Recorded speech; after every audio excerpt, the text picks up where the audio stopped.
최근 강원도는 원주 혁신도시 공공기관의 지역 인재 채용률이 목표치를 초과 달성했다고 발표했습니다.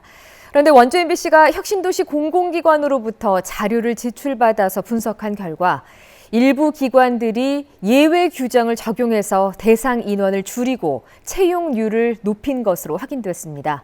권기만 기자가 보도합니다. 보훈복지의료공단의 지난해 지역인재 채용률은 32.4%입니다.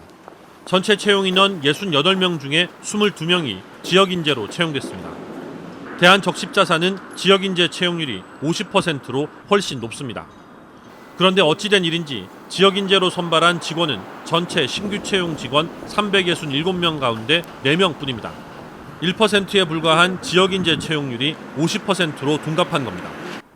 채용 인원은 적십자사가 보훈공단보다 5배 이상 많지만 지역인재 채용 인원은 5분의 1에도 못 미치는 상황.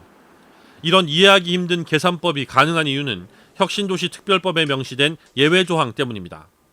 법에는 본사가 아닌 지역본부나 지사에서 별도로 채용을 하는 경우 의무화 대상에서 제외할 수 있도록 하고 있는데 적십자사는 이 조항을 적용해 사람을 뽑았고 보훈공단은 일반 사무직에 제한되긴 하지만 적용하지 않은 겁니다. 사무직만 뽑는 게 아니라 간호사 전문직 쪽 병원 이런 데서 많이 채용을 하거든요. 그런 데는 본사에서 일괄 채용은 어렵고 그 해당 각 기관에서 결혼이 발생할 때마다 채용을 하고 있어요. 하지만 보훈공단도 보훈병원과 요양원 등의 사업장이 전국에 산재해 있는 점을 감안하면 적십자사 설명은 설득력이 떨어집니다. 혁신도시특별법에는 이런 예외 조항이 6개가 있습니다.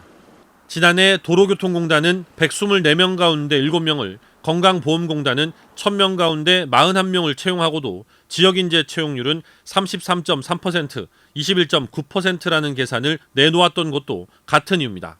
예외 조항으로 인해서 이 지역인재 채용의 실효성에서 허점이 이렇게 발생하고 있는 부분은 제도적 개선이 반드시 필요하고요. 강원도를 비롯한 지방정부의 적극적인 개선 노력이 역시 병행되어야 되지 않을까 싶습니다. 혁신도시특별법에는 예외 상황에도 지역인재 채용 확대를 위해 노력해야 한다고도 명시하고 있습니다. 하지만 이를 지키려는 의지와 계산법에는 공공기관들마다 큰 차이가 있어 보입니다. MBC 뉴스 권기만입니다.